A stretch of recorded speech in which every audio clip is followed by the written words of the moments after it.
abandoned, forgotten, but not broken. This isn't a fairy tale, it's the story of how I saved myself and the family that once threw me away.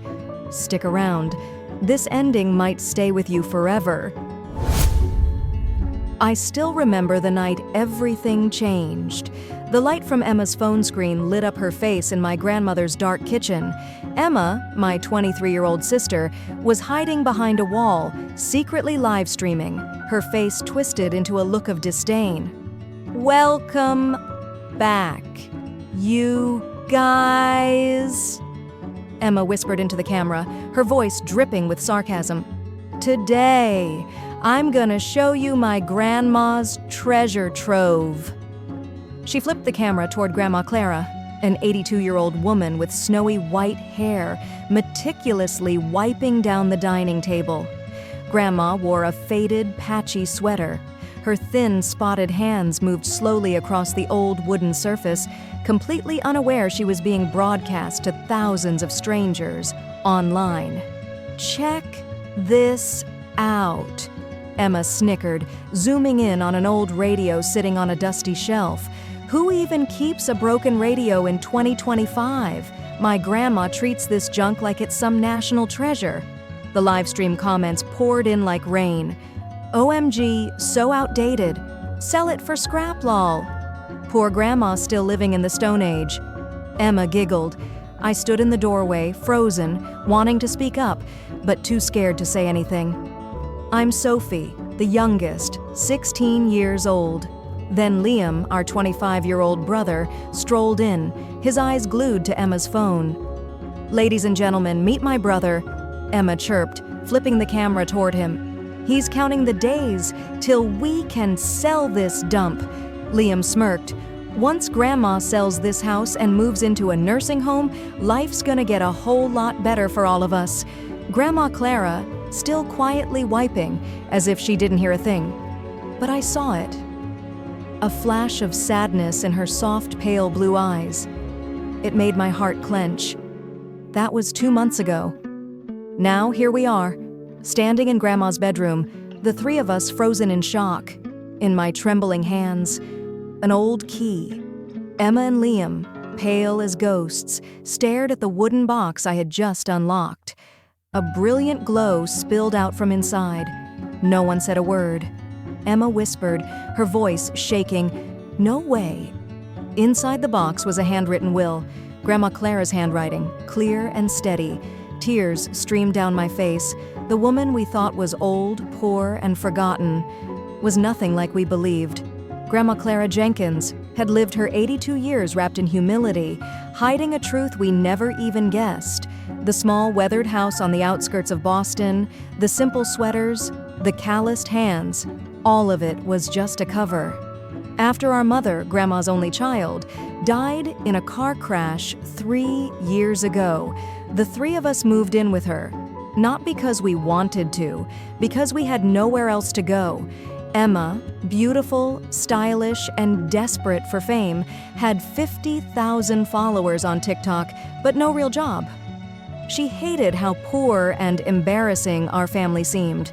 Liam, working in finance, wanted to be a millionaire by 30 and saw caring for Grandma as an obstacle in his way. And me, Sophie, just a high schooler who loved music and art, the only one who truly listened when Grandma told her stories, the only one who helped without complaint. I never imagined the truth about Grandma would turn our entire world upside down. She wasn't just an old woman living in poverty, and worse, we had mocked her to the entire world. And the worst part? It might already be too late to make it right. Hey everyone! Welcome to episode 5 of Spoiled Brats vs. Grandma's Junkyard. I sighed as Emma's cheerful voice rang out from the living room. She stood proudly in the middle of the house, her phone mounted perfectly on a tripod, ready for her daily live stream. Behind her, my grandmother sat quietly, mending an old sweater. I wanted to stop Emma, but every time I tried, she'd wave me off and say, "Don't be so dramatic, Sophie. It's just for fun. People love it. Plus, it's helping me get to 100K followers." "And today," Emma chirped, her voice dripping with mockery, "we're diving into my grandma's fashion choices." I glanced at the phone screen. Comments were pouring in non-stop, hearts and laughing emojis exploding like fireworks. Emma strutted to Grandma's closet, yanking out old dresses and sweaters. "Look at this, straight out of the 1960s. She threw on a worn purple sweater and danced around the room, mocking Grandma's slow, careful walk. On screen, the comments kept flooding in. "OMG, what century is she living in? Vintage overload lol. Take her shopping already." In the background, Grandma kept sewing, silent, stoic. But I saw it. Her frail shoulders quivered ever so slightly. She was holding back tears. I slipped away quietly, unable to bear it any longer. That night, I caught her standing by the old radio, her trembling hand resting gently on it, as if she were speaking to an old friend. From the doorway, I watched as a single tear slid down her wrinkled cheek. The Grandma's fashion show video hit 2 million views in just one day. 2 days later, at dinner, Liam set down his utensils with a sharp clink, his face cold, calculating. "I think it's time we had a real talk about this house," he said bluntly. "It's too old. The upkeep is too expensive. Grandma, you should sell it and move into Cedar Grove Retirement Community. I've already looked into it. Excellent care, beautiful facilities." Grandma carefully placed her chopsticks down, a habit from her years living in Asia, a small detail Emma and Liam always found odd. "This house has been my home for over 50 years, Liam," she said softly but firmly. "All my memories live here."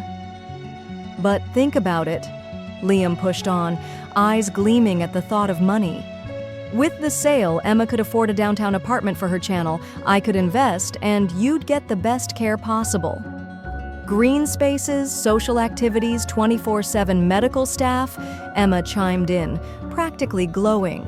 "You wouldn't have to cook, clean, or fix anything anymore."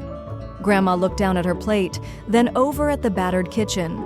"I like cooking and cleaning," she said quietly. "It's how I show my love." "You don't have to go anywhere if you don't want to," I spoke up, placing my hand gently over hers. Her skin was thin, fragile, but so warm. Liam shot me an annoyed glare. "Sophie, you're just a kid. You don't understand. This is the best decision for everyone. Especially for you," I muttered under my breath. After dinner, as everyone retreated to their rooms, Grandma dropped her small embroidered handkerchief on the floor. Emma and Liam walked past without even noticing. I bent down, picked it up, and rushed to catch up with her. "Grandma, you dropped this." She turned around, giving me a rare, genuine smile. Not the polite one she reserved for Emma and Liam, but a real one, full of warmth. "Thank you, Sophie," she whispered. "You always notice the little things." She glanced around, making sure no one else was watching, then pulled a small, ornate brass key from her sweater pocket. "Keep this safe," she said. "Someday, it'll open something important." I stared at the key. Tiny, old, etched with intricate designs. It didn't look like it belonged to any door in the house. "What does it open, Grandma?" I asked. But before she could answer, Liam appeared at the end of the hallway. "What's going on?" he demanded, suspicion in his voice. "Nothing," Grandma said smoothly. "Just wishing Sophie good night."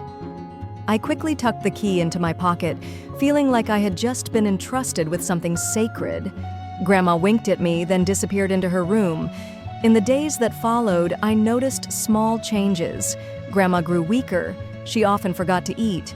Sometimes I'd catch her standing motionless in front of the old radio or staring at a photo of her and Grandpa, a man who had passed away long before I was born. One morning, as I helped her prepare breakfast, she suddenly said, "Sophie, I want to tell you a secret." "A secret?" I leaned closer, my heart racing.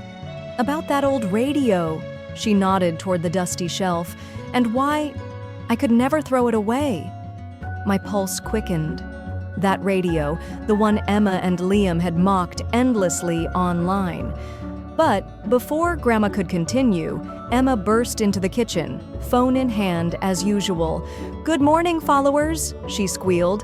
Time for our vintage breakfast tour, cereal and milk Grandma style. Grandma fell silent, bowing her head over her cereal. I caught the flicker of disappointment in her eyes and my heart ached. Again, she was silenced. Again, she wasn't heard. Emma zoomed in on Grandma's bowl. "Look at this antique dish," she laughed. "Probably older than Grandma herself." I saw Grandma's hands tremble slightly, and it wasn't from age.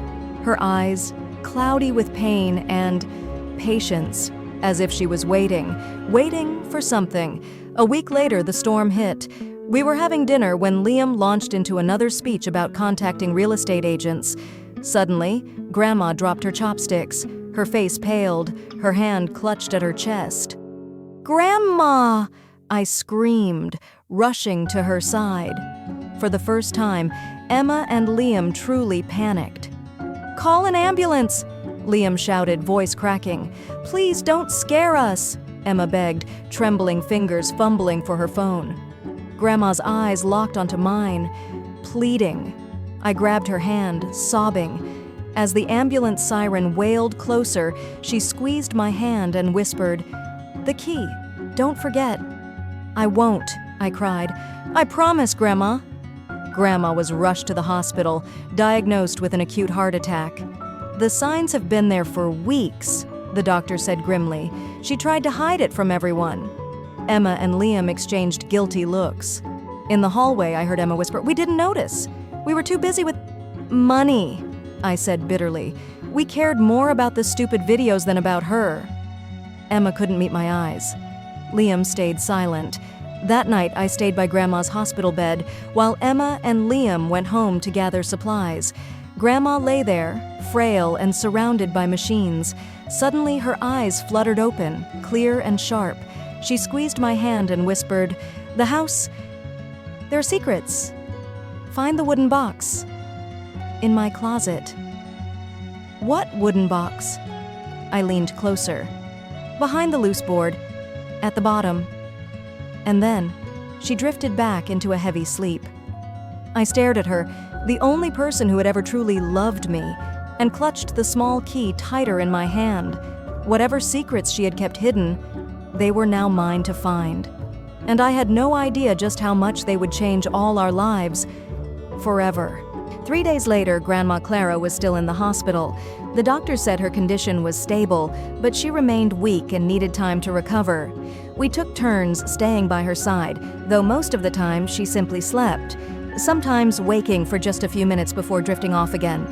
That afternoon, as I was getting ready to visit her, Emma suggested something unexpected. "Sophie, we should clean up Grandma's room, surprise her when she gets back." I stared at her, shocked by the idea. For the first time in months, Emma actually sounded genuine. "That's a good idea," I nodded. "Liam's coming to help too," Emma added. I could hardly believe it. Liam, who never lifted a finger at home, volunteering to help? "Grandma's done a lot for us," Liam admitted when he arrived home, his voice heavy with guilt. "The least we can do is this." We got to work, vacuuming, dusting, changing the bed linens. I watched, astonished, as Emma carefully washed and ironed Grandma's embroidered handkerchiefs, the same ones she used to mock.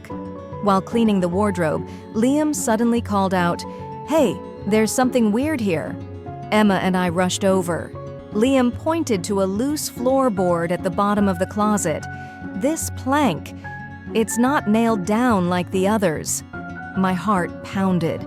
Grandma's words echoed in my mind. "Behind the loose board, at the bottom of the closet." "Let me try," Liam said, kneeling down and gently pulling the board free.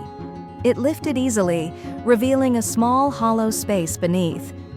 "There's something inside," he said, reaching in and pulling out a wooden box, beautifully carved, secured with a sturdy little lock. "Grandma's secret box," Emma whispered in awe. "Probably just old keepsakes," Liam shrugged, trying to force the box open, but it wouldn't budge. "There's a lock," he grunted. I felt the old brass key burning a hole in my pocket. "Wait," I said, pulling it out. "Grandma gave me this." Liam and Emma stared at me. When? Liam asked, baffled. A few weeks ago, I said quietly, right after you started talking about selling the house. With trembling hands, I slid the key into the lock. It fit perfectly. A soft click echoed through the room. Holding our breath, I lifted the lid. Inside, a golden glow seemed to spill out, like we had just opened a box full of sunlight. All three of us gasped.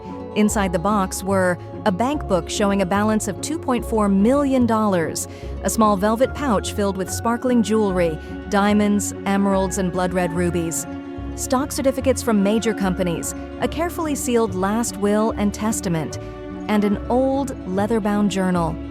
"Oh my God," Emma whispered, barely able to breathe. "Grandma was rich?" Liam stammered, his hands trembling as he held the bank statement. I opened the sealed will with shaking fingers. Grandma's handwriting stared up at us. "This will is to distribute my estate. I want it to be clear, family is not defined by blood, but by love and gratitude. My estate will be divided based on love shown, not blood ties." Tears blurred my vision as I kept reading. For those who looked down on me for my humble appearance, for those who mocked the things I cherished, and for those who only saw the material value in life, I leave a lesson in what truly matters. Emma and Liam leaned in, their breaths shallow. We kept reading, but Grandma hadn't listed exactly who would get what. At the bottom, it simply said, "Specific distributions will be revealed upon my passing." "I don't get it," Liam stammered. "She lived like she was poor, but she had millions?"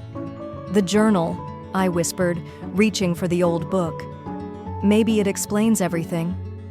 Together, we opened it. The first page showed a black and white photo of a young, radiant woman standing next to a dashing young man, Grandma and Grandpa in their youth. I began reading aloud. May 15th, 1975. Today, Jenkins Electronics is officially founded. Richard and I are risking everything, leaving our stable jobs to build radios and other electronics. People think we're crazy, but we believe, we dream. "A Jenkins Electronics?" Emma gasped. "Wasn't that the company Sony bought out in the 90s? Liam nodded, stunned. "A deal worth hundreds of millions." I flipped through the pages, piecing the story together. Grandma and Grandpa had built a hugely successful electronics company. The old radio Emma mocked? It was their first product, the symbol of their dreams. The company thrived and eventually sold for millions. But tragedy struck. Grandpa Richard died of a heart attack in 1995. And most of the fortune? Grandma quietly donated it to charities and schools. I found an entry that made us all go silent. March 10th, 2007. Today, I sold most of my jewelry and stocks to bail out Richard's brother's family during the recession. They'll never know it was me. Richard always said, "Real wealth is in what you give away, not what you keep." "Oh my God," Emma sobbed, tears streaming down her face. "She saved Uncle Jack's family." "They never even knew," Liam whispered, voice raw. We kept reading, discovering story after story of Grandma's secret generosity, paying medical bills for neighbors, sponsoring scholarships, anonymously donating to the local nursing home. Behind the worn sweaters and battered furniture, Grandma had been quietly changing lives, not just wealthy in money, but rich in heart. "She did all of this," I choked, "and we treated her like—" Emma covered her face, sobbing uncontrollably. Liam turned away, staring out the window, shoulders shaking. "Those videos," Emma whispered. "Millions of people saw me mock her." "And we wanted to sell the house," Liam rasped. "The house they built with their dreams." I glanced at the old radio, the heart of everything. "What do we do now?" Emma asked, wiping her tears. "First," I said firmly, "we delete every video. Then we go to the hospital and tell Grandma the truth. We tell her we're sorry." "But what if she doesn't forgive us?" Emma whispered, terrified. "I don't know," I said honestly. but she deserves to know the truth. We drove straight to the hospital. Emma deleted every single video along the way, ignoring the backlash from her followers. Liam drove silently, his red eyes fixed on the road. I knew he was thinking about all the selfish plans he had made and how small they now seemed. When we arrived, the nurse smiled gently. "She's awake. She's been asking for you." We stepped into the room, our hearts pounding. Grandma lay there, frail, surrounded by machines, but when she saw us, her pale blue eyes sparkled. "You found it, didn't you?" she said softly, her gaze deep and wise. "I've lived long enough to know money changes people, often not for the better. I didn't want that for you." "What will happen to the money?" Liam asked quietly. Grandma smiled a secretive little smile. "I already have a plan, but for now, focus on what matters more than money." "What's that?" Emma whispered. "Living a life that means something," Grandma said. "Loving without expectations, giving without strings attached." She gazed out the window again, where the sky was fading into twilight.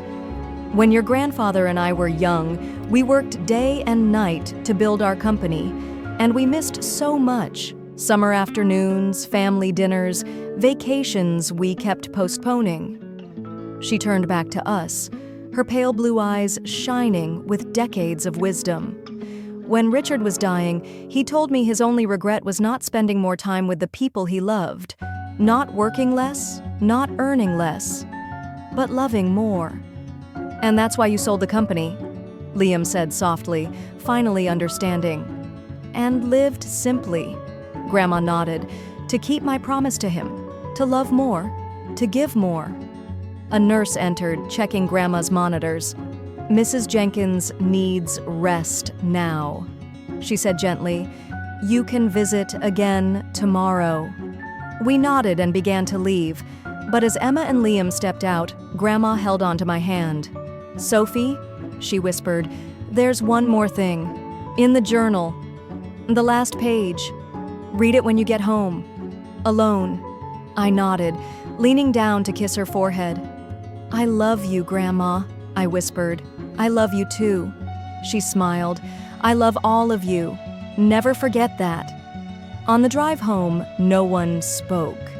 Emma had deleted her entire TikTok account, not just the videos about Grandma. Liam drove slowly, no longer in a hurry, and I could only think about that final page. At home, while Emma and Liam sat silently in the living room, I went upstairs, sat on my bed, and opened the journal to the last page. Grandma's handwriting was there, shakier than the earlier entries, written only recently. "If you're reading this, Sophie, I may already be gone, or my time left may be short.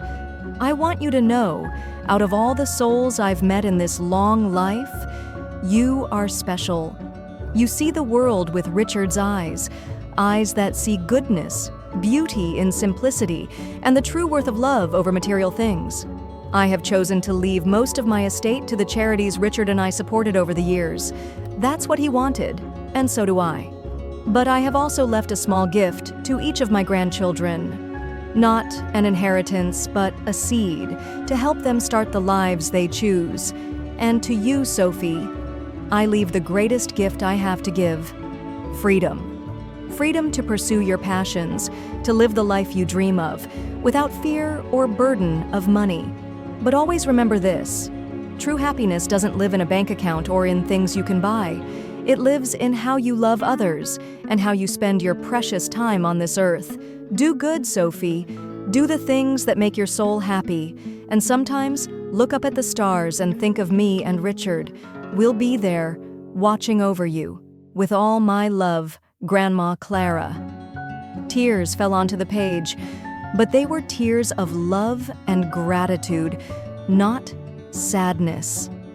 I hugged the journal to my chest, feeling like Grandma was right there, holding me. I looked out the window, where the first stars of the evening were just beginning to appear, and I knew, no matter what came next, my life would never be the same. "At Jenkins Electronics?" Emma gasped. Wasn't that the company Sony bought out in the 90s? Liam nodded, stunned. A deal worth hundreds of millions. I flipped through the pages, piecing the story together. Grandma and Grandpa had built a hugely successful electronics company. The old radio Emma mocked? It was their first product, the symbol of their dreams. The company thrived and eventually sold for millions. But tragedy struck.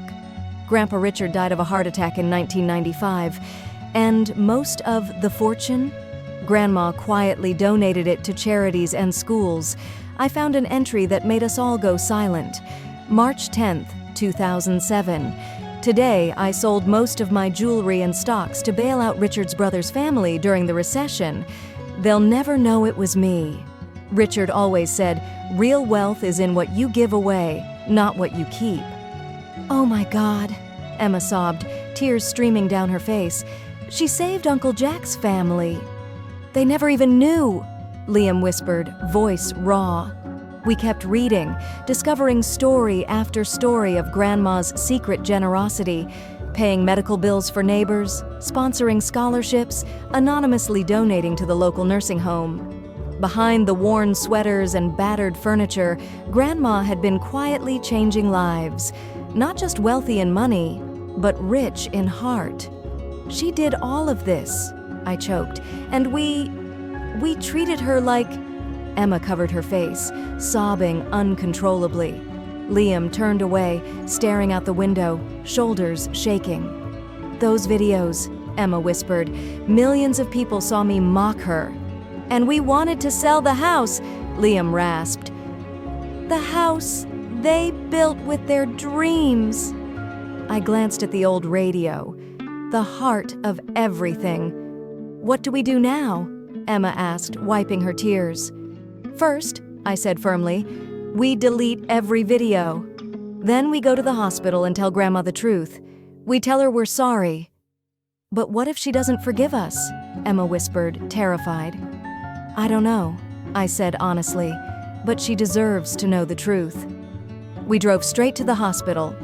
Emma deleted every single video along the way, ignoring the backlash from her followers. Liam drove silently, his red eyes fixed on the road. I knew he was thinking about all the selfish plans he had made and how small they now seemed. When we arrived, the nurse smiled gently. She's awake. She's been asking for you. We stepped into the room, our hearts pounding. Grandma lay there, frail, surrounded by machines, but when she saw us, her pale blue eyes sparkled. You found it, didn't you? She said softly. 1 week later, Grandma Clara was discharged from the hospital. We had prepared the house carefully, cleaning every corner, hanging old photographs of her and Grandpa, and most importantly, we had lovingly polished the old radio, placing it in a place of honor in the living room. When the taxi pulled up outside, my heart raced. Emma and Liam stood beside me, both tense and anxious. Even though Grandma had said she wasn't angry, the guilt still hung heavy in the air. Grandma Clara stepped carefully out of the taxi, still frail, but her blue eyes sparkled when she saw us. I rushed forward to help her, but Liam beat me to it, gently guiding her inside, something he would never have done before. Welcome home, Grandma, Emma said softly, opening the door. When Grandma stepped into the living room, she stopped, taking it all in. The clean, cozy room, the fresh flowers on the coffee table, and the old radio, gleaming, proudly displayed at the center. You did all this? She asked, her voice thick with emotion. Yes, we answered in unison. Grandma slowly made her way to the radio, her trembling hand reaching out to touch it. Richard, she whispered with a small smile. Grandma, Liam spoke up, his voice more serious than I had ever heard it. There's something we need to say. She turned to look at us, her eyes full of love. I know, my dears. No, Emma shook her head, her eyes brimming with tears. You don't know. When those videos went viral, a company contacted me. They wanted to pay me to make more content about the outdated Grandma, And I agreed. They even paid me a large advance. Grandma just looked at her, saying nothing. But I canceled the contract, Emma continued, her voice stronger now. I gave the money back. I deleted my entire channel. I don't want to profit from hurting anyone ever again, especially not you. And Liam added, I told my boss I can't work weekends anymore. I'll be spending that time with my family. Grandma sank into her favorite armchair, her eyes bright with pride. You've learned something, haven't you? Yes. We all nodded. I never needed you to be perfect, she said softly. I only wanted you to be the best versions of yourselves. That's all Richard and I ever wanted. That night, we gathered around the dinner table. Our first real family meal since everything happened.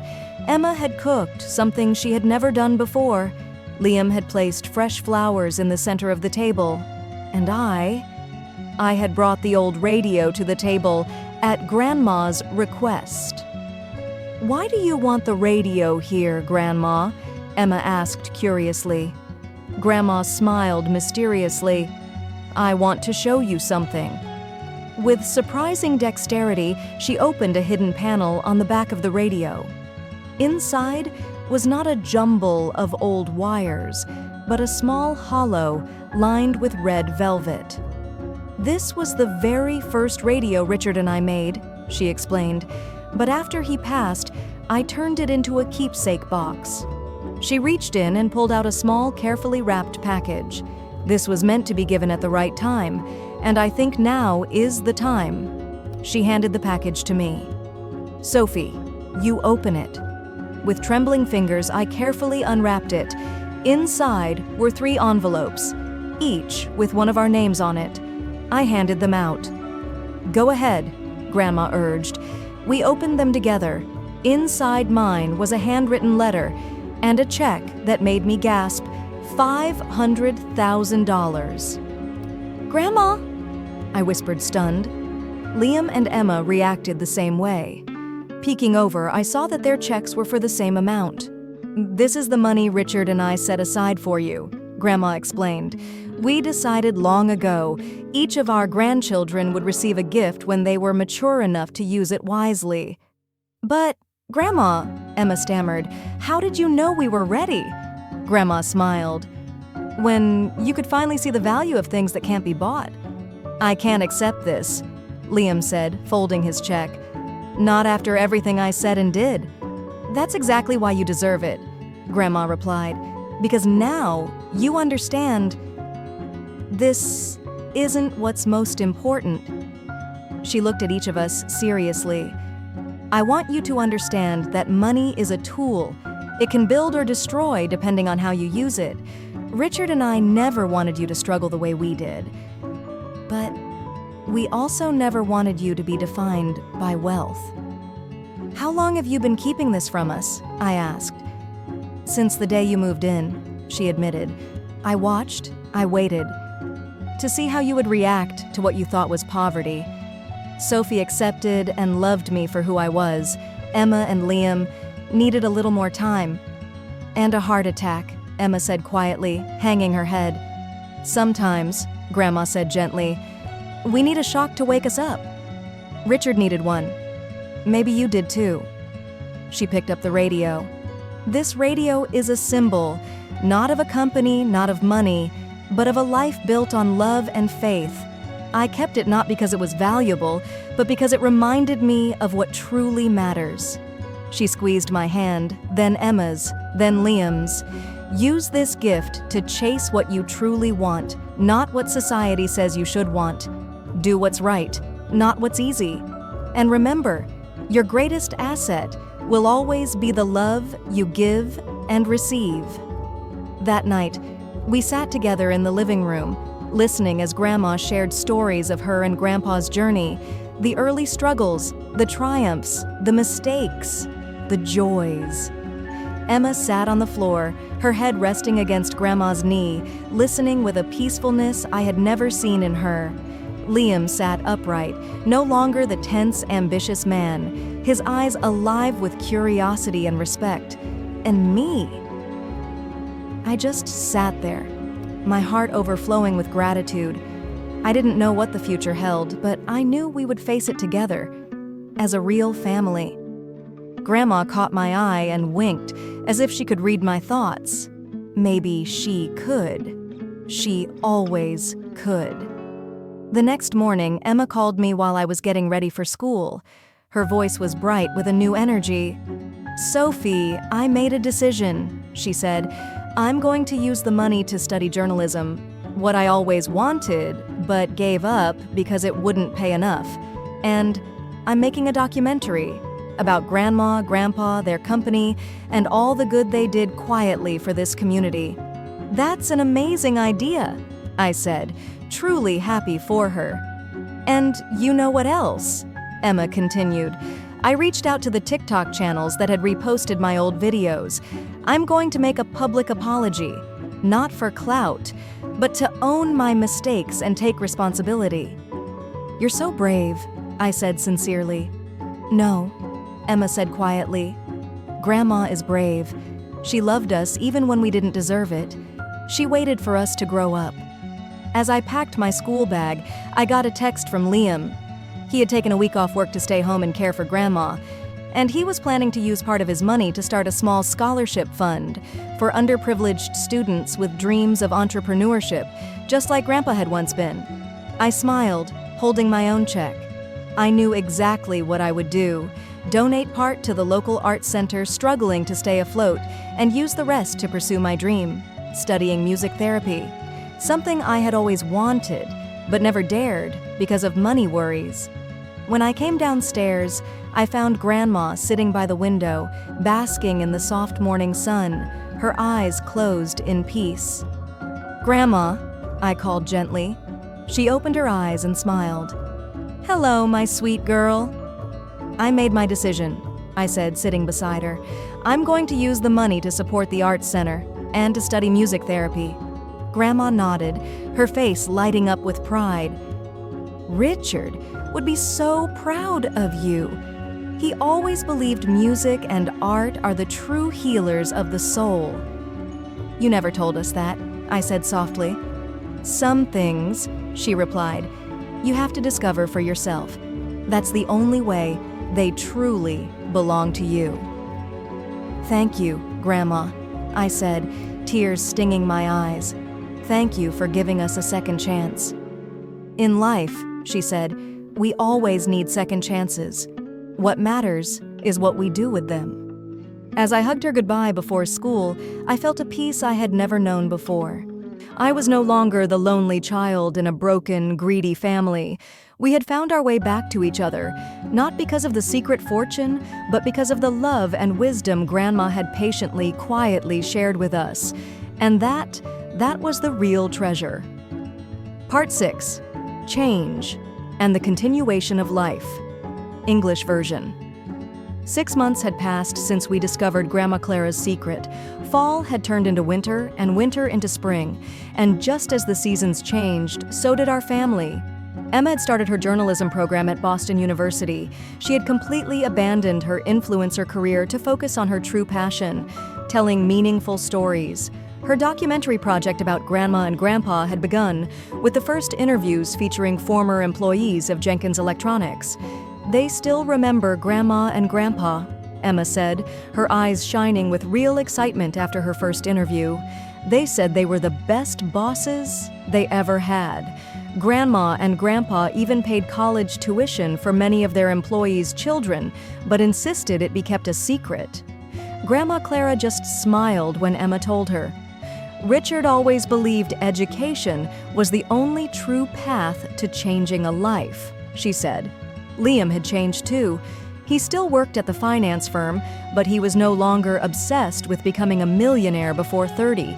Instead, he had founded the Richard Jenkins Scholarship Fund, supporting underprivileged students with entrepreneurial dreams. On weekends, instead of working nonstop, he spent time at home with Grandma, listening to her stories about business and life. "You know, Grandma, Liam said one afternoon after they reviewed a scholarship applicant's business plan. "I think I've learned more about business from your stories over the past few months than I ever learned in 4 years of college." Grandma just patted his hand. "Richard always said textbooks teach you how to run a business, but life teaches you how to be a business person," she replied. As for me, I had started my studies in music therapy at Berklee College of Music. Every day after class, I would share what I learned with Grandma, and sometimes I would play the old piano for her. The same piano she had kept for years, unused since Grandpa passed away. "Grandpa would be so proud of you," she often said, closing her eyes as I played his favorite classical pieces. The local art center I had donated to was thriving as well. I volunteered there 3 afternoons a week, teaching piano to children who couldn't afford music lessons. Watching their eyes light up as they produced their first notes, I finally understood the quiet joy Grandma must have felt after years of helping others without seeking recognition. Grandma's old house remained mostly the same. We repaired the roof, repainted the walls, and fixed broken things, but we kept the old furniture and the family photographs exactly where they belonged. "This isn't just a house," Grandma said when the renovations were done. "It's where our memories live." One afternoon in April, as the first flowers of the season began to bloom, I found Grandma sitting on the porch swing, gazing out at the garden. I sat quietly beside her, letting the peace of the moment wash over us. "What are you thinking about, Sophie?" she asked without turning her head. "About how much everything has changed," I admitted. "How just a few months ago we were completely different people." Grandma nodded, still staring out at the garden. "That's the magic of life, sweetheart. It always gives us the chance to change, to grow." "I still feel guilty sometimes," I confessed, "about how Emma and Liam treated you, Anna, and how I didn't have the courage to stand up for you." She turned to me, her blue eyes full of depth and kindness.